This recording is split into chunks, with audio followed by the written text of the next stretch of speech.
Donc la peur n'est pas quelque chose de négatif, elle est même une très bonne chose pour peu qu'on la comprenne et qu'on soit capable de la maîtriser et de la contrôler.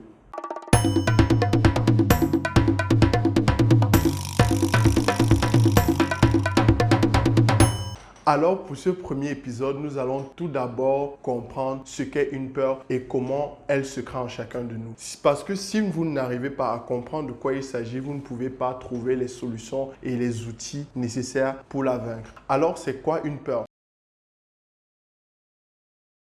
Je vais prendre une définition du dictionnaire totalement pour être objectif. La peur est un sentiment d'angoisse éprouvé en présence ou à la pensée d'un danger réel ou supposé, d'une menace. Cette émotion est éprouvée dans certaines situations. Donc la peur est quelque chose de très contextuel. Par extension, il est défini que la peur est aussi une appréhension, une crainte devant un danger qui pousse à fuir ou à éviter la situation. Alors ça me permet de faire une grosse différence entre la peur et l'anxiété. C'est vrai que pour le compte de cet épisode, nous allons à peu près parler des deux, mais la peur, c'est lorsque nous avons la possibilité d'éviter ou tout simplement de fuir un danger. Lorsque le danger semble tout simplement inévitable, alors on va parler d'anxiété. Lorsque vous avez un examen à composer et qu'il est déjà fixé, en réalité, vous n'avez pas peur, vous êtes anxieux parce que cet événement est quelque chose de certain et vous êtes anxieux à l'approche de cet événement. Mais la peur, en général, c'est lorsque l'événement est une possibilité. Vous avez peur de faire un accident parce que lorsque vous sortez, ce n'est pas sûr que vous allez le faire. Vous voyez un peu. Mais pour le cas de cet épisode, nous allons à peu près parler en même temps de peur et d'anxiété. Maintenant que nous avons défini ce qu'est une peur exactement,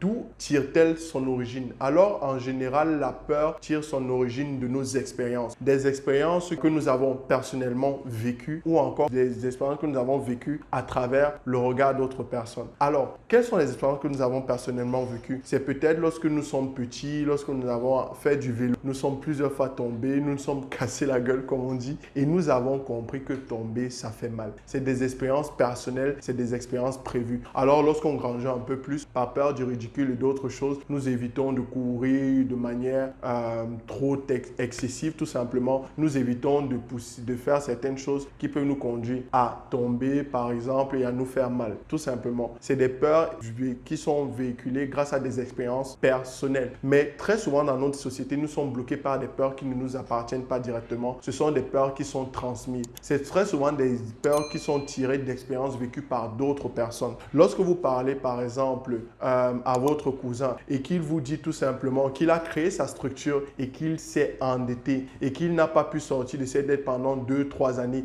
et qu'il déconseille à n'importe qui de se lancer dans l'entrepreneuriat, alors là vous avez une peur qui n'est tout simplement pas une peur tirée de votre expérience personnelle, mais qui est tirée de l'expérience personnelle d'autres personnes. La peur est tout simplement un mécanisme de défense de l'organisme. Au niveau neurologique, il faut savoir que la peur est une activation de l'amygdale qui est située dans les lobes temporaux. Cette activation de l'amygdale crée en vous ce sentiment d'angoisse qui vous permet tout simplement de vous préparer et très souvent de fuir ou d'éviter un danger qui se présente. Donc, il faut savoir que la peur est un mécanisme très souvent un mécanisme qui nous a permis à nous, les êtres humains, et puisque tous les animaux et les mammifères l'ont, qui a tout simplement permis aux différentes races de survivre. Cette peur est quelque chose de bien lorsqu'elle est comprise parce que c'est tout simplement notre organisme, c'est tout simplement notre esprit qui essaie de protéger ou de nous protéger de quelque chose et donc d'un danger. Et c'est grâce à cette peur qu'au niveau de l'évolution, les hommes ont pu survivre aux différentes menaces dans leur environnement. Donc la peur n'est pas quelque chose de négatif, elle est même une très bonne chose pour peu qu'on la comprenne et qu'on soit capable de la maîtriser et de la contrôler. Donc, maintenant que nous avons compris ce qu'est exactement une peur, que nous avons aussi compris la différence entre la peur et l'anxiété, maintenant que nous saisissons exactement comment se crée la peur au niveau neurologique, mais surtout comment la peur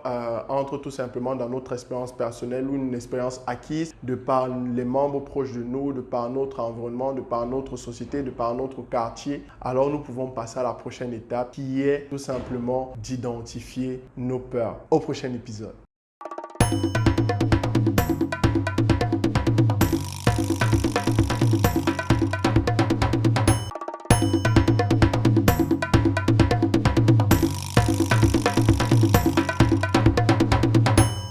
Et pour tous ceux qui souhaitent aller encore plus loin, mon équipe et moi vous donnons accès à une plateforme où vous aurez accès aux meilleurs contenus éducatifs, aux meilleurs mentors et surtout aux meilleures méthodes. Alors si vous voulez faire passer votre business de là à là et atteindre tous vos objectifs, alors contactez-nous tout de suite. Le lien dans la description.